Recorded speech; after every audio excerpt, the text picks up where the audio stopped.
Hello, everyone. In this podcast episode, we're going to unravel a thought-provoking book that challenges conventional wisdom and offers a fresh perspective on the relationship between science, technology, and government. The book is called Science, Technology, and Government by the legendary economist Murray Rothbard. So, grab your headphones, sit back, and let's embark on this intellectual journey together. At the heart of Rothbard's analysis is the fundamental economic question: how do we allocate resources? This is the economic problem that every society must grapple with. Should we allocate more land, labor, or capital to scientific research and technology, or should we focus on other essential goods and services like transportation, communication, and basic manufacturing? Rothbard argues that this is not just an economic issue but a deeply social one, affecting the very fabric of our lives.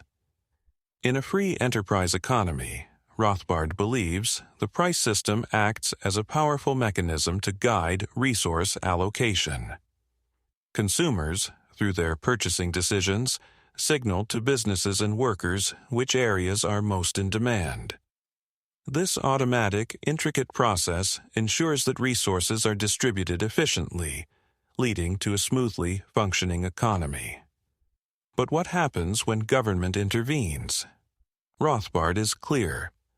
Government intervention in the economy is not only a threat to individual freedom, but also inherently inefficient. When the government dictates resource allocation, it disrupts the natural flow of the market and undermines the price system. This interference can lead to shortages, misallocation of resources, and ultimately a less prosperous society. Rothbard emphasizes that the government's role should be limited to protecting individual rights and providing essential services, not micromanaging the economy.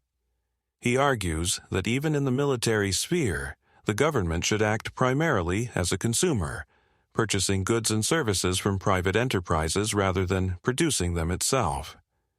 This approach, he believes, maximizes economic freedom and efficiency. Rothbard then delves into the specific challenges of modern science and technology. He identifies two key problems: the general allocation of resources into science and technology versus other sectors, and the allocation of resources into military technology.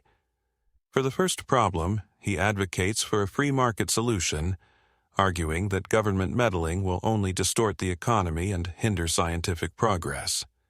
For the second problem, Rothbard acknowledges the government's role in military defense, but stresses the importance of keeping military affairs as much as possible in private hands. He advocates for contracting military research and development to private firms, believing this approach is more efficient and aligns with the principles of free enterprise. One of the most intriguing parts of Rothbard's analysis is his debunking of the scientist shortage myth. He argues that the idea of a shortage is often based on a misunderstanding of market dynamics. If there truly is a shortage of scientists, Rothbard contends, the market will naturally respond by increasing salaries, attracting more people into the field, and ultimately resolving the shortage. He criticizes government attempts to subsidize scientific education, arguing that such interventions only distort the market and fail to address the root cause of the problem. Instead, Rothbard suggests that the government should focus on removing barriers to entry and allowing the market to determine the optimal number of scientists. Rothbard also celebrates the role of the individual inventor, arguing that many of the most important inventions of the 20th century were the result of individual creativity and initiative, not large-scale, government-directed research. He believes that the free market provides the best environment for innovation, as it allows inventors to pursue their ideas without bureaucratic interference. Rothbard emphasizes that scientific discovery is often unpredictable and cannot be forced or planned. He argues that the government's attempts to control and direct research can stifle creativity and lead to stagnation. Instead, he advocates for a system that encourages individual initiative and rewards innovation. Rothbard extends his analysis to the space age and the development of atomic energy. He argues that space exploration should be left to the free market, with the government focusing on its core military functions. For atomic energy, he advocates for a reduction in government control and a greater role for private enterprise, believing this will lead to more efficient and innovative solutions. In conclusion, Rothbard's Science, Technology, and Government challenges us to rethink the relationship between the state and scientific progress. He argues that the free market, with its emphasis on individual freedom and innovation, is the best path to technological advancement and economic prosperity. While his ideas may be controversial, they offer a compelling alternative to the prevailing wisdom and invite us to consider the potential of a more decentralized, market-driven approach to science and technology. Thank you for joining me on this episode of the BrightLearn podcast. I hope you found Rothbard's insights as fascinating as I did.